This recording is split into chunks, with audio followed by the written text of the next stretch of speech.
We are in November. Oh, what does that mean? That means it is, well, for some of us, No Nut November. There's no squirrels, or? No squirrels, exactly. Well, we're back again. And what are we talking about today? Well, let's go a little bit over, what is No Nut November? And we're also going to be jumping into the choice to come or not to come. That's a curious question. That is the curious question. Yes. All right, so tell me a bit, for those of us uneducated in squirrel language, what is No Nut November? Oh my goodness. No Nut November is the month where it's kind of become a trend that men do not ejaculate. Oh. And yeah. Why?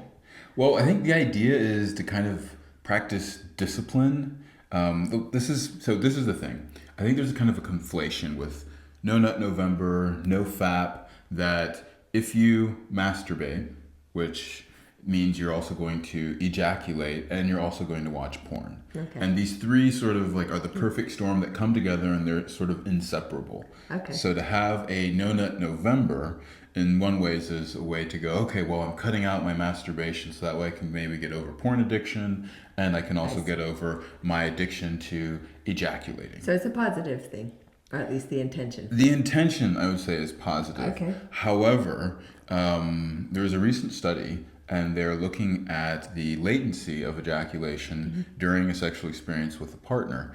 And they found that granted, I think this study is also a little bit sketchy the way that they did it. They had two groups. One group was a group of men who would not stimulate themselves for 10 days at a time. And then they had men that would be having sex, I think it was like twice a week. It's like torture or something? Well, and then they would have them have sex with their partner. Yeah. And they noticed the men that were having sex twice a week, they actually performed better, meaning that they lasted longer, versus those that were going 10 days without and then having sex, and then they wouldn't last as long. Now, the issue that I have with this study is that if you just straight up stop stimulating yourself, then you're not really moving your sexual energy, and then all of a sudden you just kickstart it by jumping into the sack with your partner, and it's like there's like a buildup there, as opposed to actually learning how to harness and kind of stream this through your body. It kind of reminds me when I was a professional dancer, like contemporary modern dance, and I trained 7 days a week. Yes. And occasionally we had like a day off, and I hated those days. You would think I'd actually like a day off, but why I hated taking time off from my art, my sport, was that getting back into it was harder than if I just consistently moved 7 days a week. It was better than if I had like long breaks, or like for me, a day was a long break. Yeah. Well, and the thing is that the body does need to have breaks. Yes, yeah. And there is something about breaking habits that could be bad. So, for instance, if you are not able to focus on work because you're always just like masturbating, or like because you're basically watching porn all the time, or if masturbation always goes with porn, or you feel that you're losing energy because you're coming 3, 4, 5 times a day, like to actually break away from that, sometimes you just need to like... Is it coming or nutting? I'm getting confused.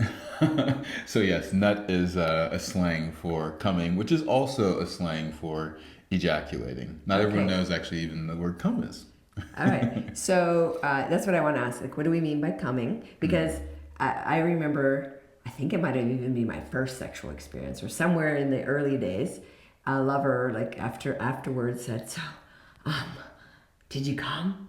And I remember panicking, like, oh my God, what is that? And did I do it? Did I not do it? I'm still here. I didn't leave, so I guess I'm still coming, but I've already arrived.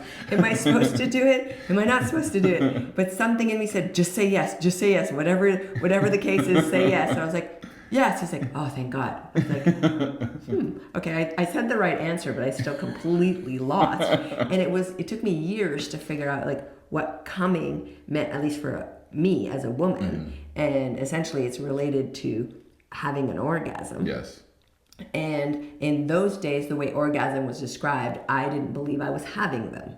Now, what I understand about orgasm, I was having a ton of them, just not in the typical descriptive way of an orgasm. Well, this is one of the things that I do think is good about No Nut November, is if you're practicing semen retention in the sense of I'm still going to be like engaged sexually, which this is not how most people do it, but then I'm going to actually like learn to increase, one could say edging, which is more kind of how you know, can stay close to having an orgasm but without going over the edge. The ability just to be able to regulate yourself there better. But even then, I would say, and this is how I really encourage people, and so actually I'm doing a no nut mastery for master your nut. Yeah, master your nut as a reframe for No Nut November, which is really a part of my YAFAT program, is how do you actually last longer by feeling more pleasure, but not just in that one time, but actually how can you then start to, over days, decide to have ejaculatory choice and actually build up that pleasure sensation. So you're actually boosting your pleasure capacity. And this leads to a lot of things with then like the benefits like towards like being with another partner, but we'll get into that a bit. I'm eager for this question because it's related and we're still describing what coming is. Yes. So can a man come and not jizz or nut or squirrel? Jizz again is another slang for ejaculation for those of you out there. Now, yes, a man can have an orgasm without ejaculating. Okay. Now, a lot of times that's going to actually feel different. And maybe we should just go to like what the standard kind of sexual response cycle is, which is both for men and women. Because again, this conversation about to come or not to come is equally important for men as well as women. So we're going to define it in this way. Okay. So that way then we can kind of address it for both sexes. So the standard kind of cycle response to arousal is that you have, you get excited. Oh yeah. Yeah, you like that turn on, you know, you're like, zzz. That's a good one. Then there's kind of that plateau, you know, where you're just like in this state of pleasure. Okay. So I'm excited. It doesn't mean you get bored. Oh, okay. It means that it's gone up like this and you're like, yeah. Or like you're cruising altitude. Yeah, you're cruising altitude. There you go. And then there's the orgasm. The engines blow out. No, Whoa. no, that's not right. Fireworks. And then it's called resolution. Not crashing the plane. Well, that's the thing. There's a lot of people, though, the resolution it's speaking to that refractory period, which, you know, it's where the erection goes away. You're not able to get erect again. By the way, we're not just talking about a penis. It can also be the engorgement of the vulva. Clitoris. Yep. And the whole, the whole CUV complex, clitoral urethral vaginal complex, gets filled with blood. But if you were to look like specifically at the clitoris and the legs, like the penis, they swell out. And then the clitoris actually rises. I mean, it's like around like 400 to 500 times like the size jump that can happen. Jeez. And then it goes down. But the big thing is that feeling of, and how can you sense that has this actually happened if it's not something easily to like see visually? It's that, whoa, don't touch me. Like, it doesn't feel good now. That's the It's refractory part, or the crashing in the airplane. Yes, exactly. Okay. So there's a crash. There's probably a hormonal dip as well, I'm imagining. Well, there are some chemical changes that at the beginning, you know, as you're having sex and everything leading up to orgasm, Nicole Krauss really goes deeper into this, that she says all the health benefits are actually that period before this traditional form of orgasm. But then after, those dopamine levels dip down, and then prolactin for up to 2 weeks later goes up. Now, the interesting thing about prolactin is that it kind of is like the desire killer. So like your sexual desire goes offline. Interesting. I'm excited that we're going to talk more deeply about this, especially in the second half, because I really think that the way science has looked at sex is done almost like the way animals have sex. So in a very super, like just biological, two bodies coming together. Here's the most normal way. If there was no sex ed, this would happen. But human beings are extraordinary. We can go from being like unable to walk as a kid to like supreme athletes. And building airplanes and then flying. And doing everything. Yeah. So there is a space and a place to train people with erotic conditioning, with physical conditioning, with sexual conditioning, where we can, I think, surpass this basic chart. Well, and this is where I think it's important to look at pleasure as a practice.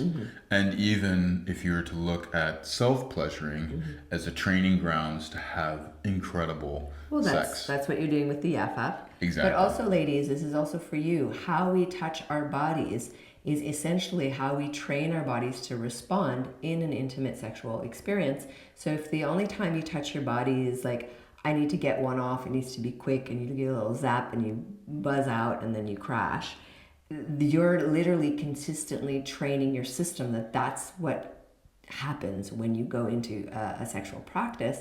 Almost every woman that I've trained in that, I'd say the numbers are in the 90% now, but I've never taken, a quiz or anything, they haven't even touched the inside of their own vaginas. Yeah. So they're not familiar with the massive amount of erectile tissue in the erotic landscape that's held predominantly all the other set it would of be like nerves. thinking like the only part of the penis that's worth touching is the head, and you Yes. don't you touch any other part. You're not even aware of the root of it. You're not aware of the testicles. Like it's an equivalent to that. So I think that there's a lot here for us to explore of come or not to come, and what does this all mean?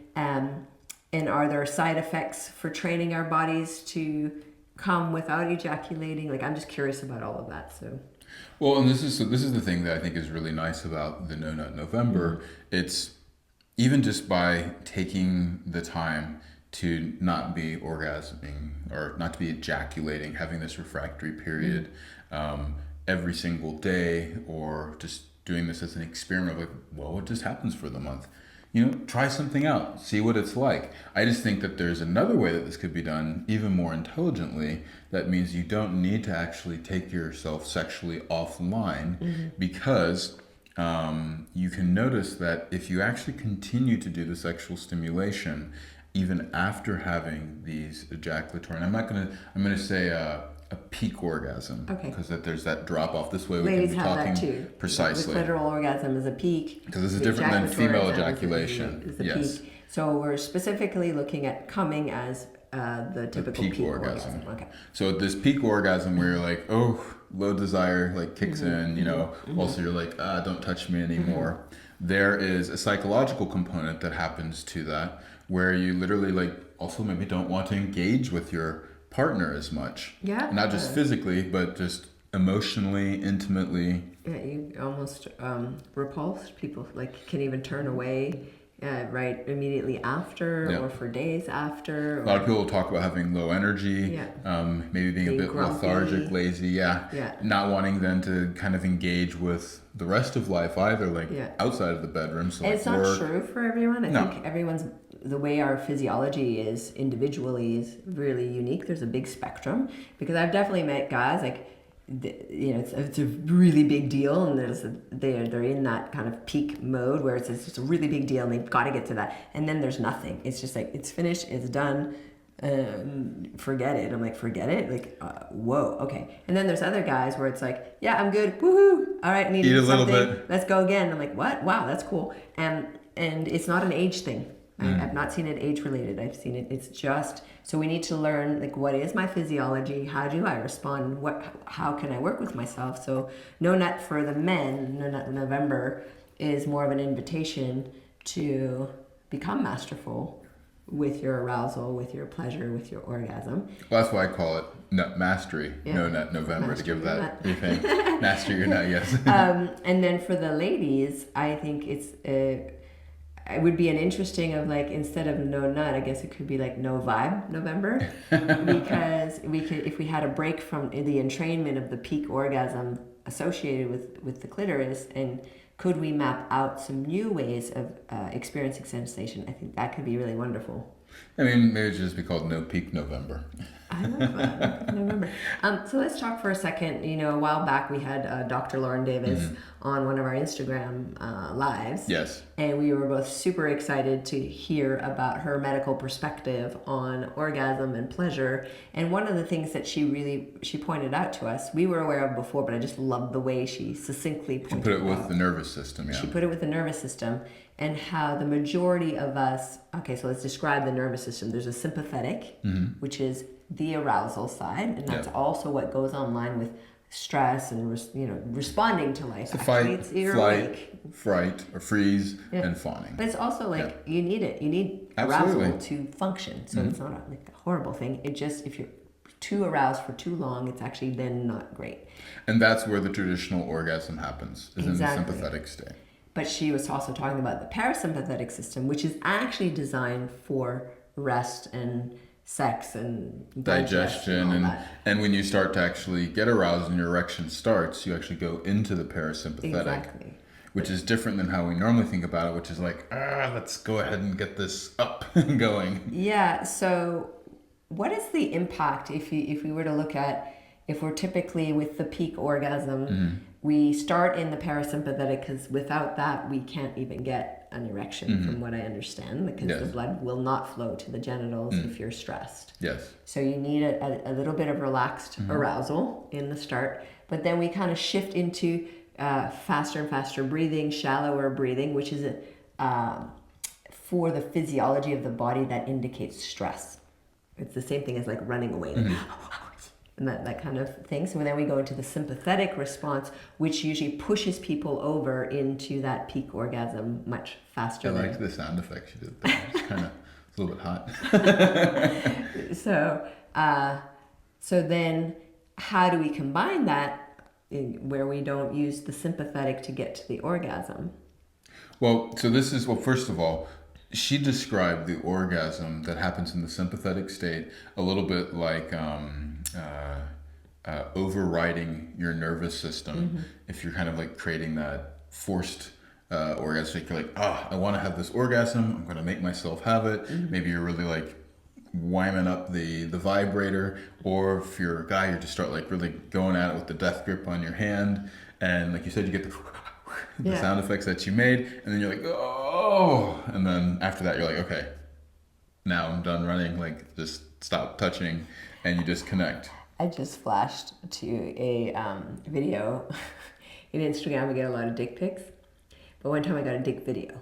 Okay. It was like full video, and the guy was going so fast I couldn't actually see his hand. And I was like, you're killing it. It's like when you see like Superman moving super fast motion, like, or the Flash. Yeah, exactly. I was like, wow, and of course he didn't like my response, but I was responding from, if I was your lover, I would not enjoy you moving like that in my body. But if you think about it, when you look at porn, like this is something that normally kind of gets lauded. It's harder, faster, bigger is better, and the more friction that you create. But let's talk about the sympathetic, parasympathetic. Let's talk about the impact in that refractory period. The impact on intimacy, the impact on the body. So with the parasympathetic, now your body is going more into like how you refer to it, which I think is kind of more graspable by a lot of people, which is this relaxed arousal, meaning that a person is still going into these heightened levels of pleasure, but there's an opportunity to actually co-regulate one another's nervous systems during a sexual experience, as opposed to like shocking the other person into pleasure. Pleasure becomes a more shared experience that starts to have a lot of the health benefits to like stabilizing your nervous system, which is why sometimes people like, they have that fast and furious sex, it's really hot in the moment, but then they're a bit dysregulated, they don't feel that, it kind of becomes, sex literally becomes this itch like needs to get scratched so that it's not a distraction from the rest of life. And when you engage in it sort of more the sympathetic way, it's always kind of held a bit separately. Yeah, and we're not judging. Like, people have sex the way they have sex. What we're doing though is we're wanting to open the opportunity. Precisely. So you have that kind of response every once in a while. Okay, great. Adrenaline spikes can be nice. It can be great to have this super hot and heavy quickie. And maybe it starts off as a quickie, but just knowing that you also have the ability to actually regulate whenever you keep hearing the words about, well, you need to make like your things safe for your relationship to really be able to thrive. Yeah. And there's an importance to that. Yeah. However, that doesn't really get then played out. Like, what does it actually look like in the bedroom? And it's not just safety for the female, because there's a lot of anxiety that men go through when it comes to sex. And when you're overly using the sympathetic system to push yourself through a sexual experience, you're actually, I think, robbing yourself of a great opportunity. Whereas if you could bring in more of that relaxed arousal and start to feel more and sense more, Yeah. then some of your anxiety can get more transformed into feeling really centered in your own sexual This power. is one of the questions we get asked all all the time. yeah. Is a guy's like, I'm feeling a bit pressured at the end of the day, and all of a sudden I have to like now perform, and if I'm not able to get it up, then I'm not really like a man. And then the guys are supposed to get it up, they're supposed to keep it up, and then not go too long and ejaculate when when they need to. And there isn't really that much sense of connection. And if a guy doesn't get it up right away, they can really start to like question their own virility, their partner. Sometimes they'll be like, "What's wrong with you?" What is it something that I did? And if you can actually have this more relaxed state where you're happy with your erection not being erect, that you're in a more soft state, and that your partner can really appreciate, love that, still actually stimulate themselves with your soft cock, then you will naturally just again go from this relaxed state, and blood will naturally start to flow down there when it's ready to, because that is the parasympathetic part taking over. Yes. And then you can go ahead, get the erection, and go into sex. What's super intriguing to me about this, if you look at it from the polyvagal theory, is the place that we all thrive, the place where we do the best, is when you have the frontal vagal system activated, which is translated as the social engagement system. So if you imagine you go into distress and you're not accessing that, you're not there. And that's why I think I've always sometimes referred to some sexual experience as mutual masturbation, because it's like two bodies using each other, and it's very dissatisfying, and you kind of feel a little gross or like ashamed or bored or something after, versus actually when you can start having connection first with yourself, starting to feel a lot more, and then starting actually to feel into another person's body, it really does change the arc of where pleasure and orgasm go. Well, this is what I call the sort of race and chase. And the beautiful thing about is when sex becomes more of a dance as opposed to the race and chase. What is the race and chase? The race and chase would be where, one person's racing towards the orgasm, which let's say like traditionally that would be the person who's like, let's say the guy, he's like, woo, I'm gonna come. And meanwhile the woman's like, I'm chasing after it because it seems to be avoiding me. But frankly, I've heard this completely the other way as well, where the woman's like, oh yeah, I got my thing in 30 seconds, and then the guy's like, I'm good. And he's like, oh, but I've just started the engine up. But we just recently had this at a workshop where a couple was talking about this. And whereas if it becomes a dance, then you will have phases where you're more in that parasympathetic state, but then everything will go into the sympathetic state as well, like where it gets super exciting, bodies start to move, you get this, we're not also saying like it just has to be slow and like monotonous sex. Like no, there's that spike that happens, but then as opposed to having that crash and it being over, you can go back to that place of plateauing and like being in the parasympathetic, enjoying one another, and then having it go up again. But it's more of a dance, and one can be leading, one can be following, but there's a sort of rhythm that happens there, and it gets to have like its own cadence, its own tempo that is unique to that moment and to the couple that are experiencing it. I think maybe what's more commonly known than say the terms relaxed arousal would be flow state. I think a lot of people now understand flow state, and it's an extraordinary place to end up in, whether you're a runner or a dancer or an artist or really anybody doing the thing that they love, entering that flow state.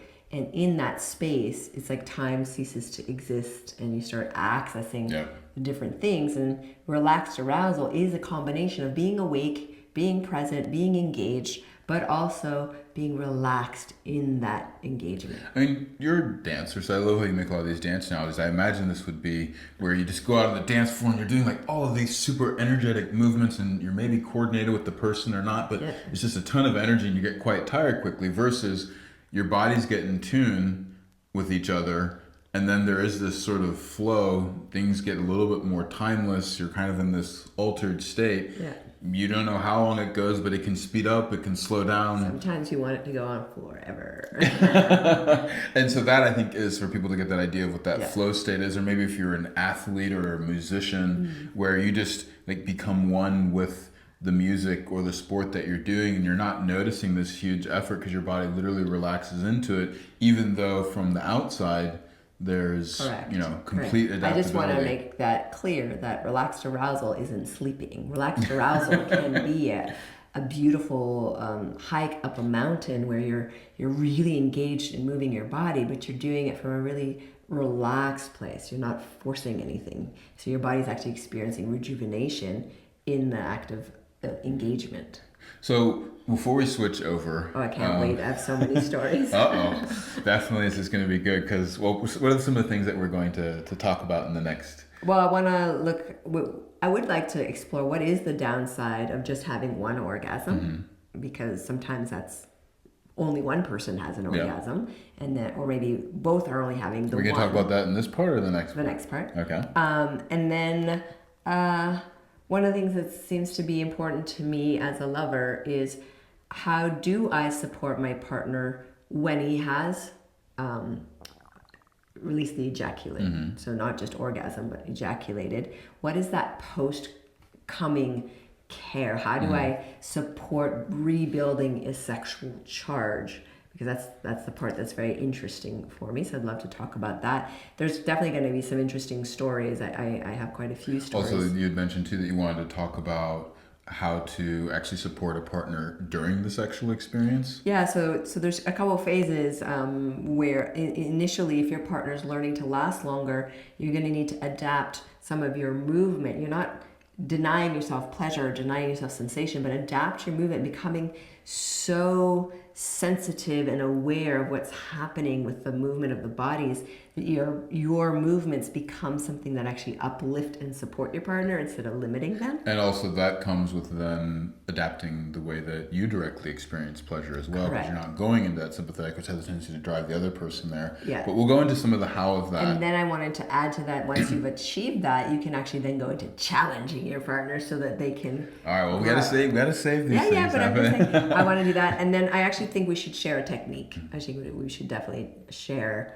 what can support all bodies to move through this kind of like peak thing and start extending pleasure so that everyone's at choice as to when they want the experience to stop. Of course, then we'll have the audio clip that we'll be talking about how to do this as well, or not talking, doing it. But I definitely have a wild story about how peak orgasm completely flatlined me, and I was shocked, and I was. Well, don't give it away. Let's say this. I'm not to say I'm going to talk about it. You're already getting me really excited well, let's here. Just switch over. No, because before we do, I sort of want to talk about then on the relational level, like why would somebody maybe do a practice of having this no peak November? Master your nut November. Yes, exactly. Master your vibe. And this is something that really, we touched on it briefly, that when you have that prolactin, it cuts off the prolactin spike that starts to increase. It shuts off your desire. Turns dopamine right down. Turns dopamine down, prolactin goes up, and your sexual desire, like also you go into a state of like more low desire for your partner, which is both sexual, but also we've had so many couples speak about, it's as if the charge between the two of them flatlines or dissipates.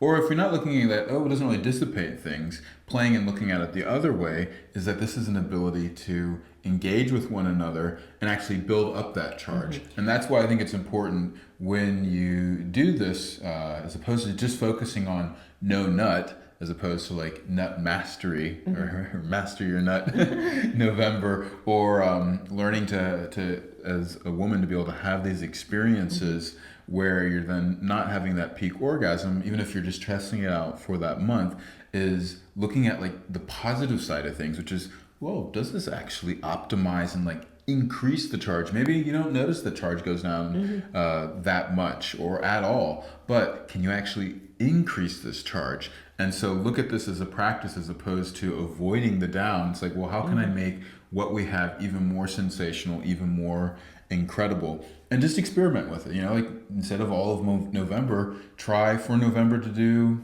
every 3 days, if Yeah, this is something that you exactly. do, or maybe every week or two. But the key here, though, is to actually have a sexual practice during November and then see how long you During can any increase. month, because someone might be in July right now listening to this. I know, any month, but Yeah. since November's the month that has been chosen, then at least, if you're listening to this now, then try this out as an experiment. But again, you don't need to wait till November. Christmas is quite good too. Yeah, I mean, Christmas doesn't any have to come time of once the a year. year, it's a great time to extend pleasure, explore pleasure, and understand that you're just starting to access a vast erotic landscape.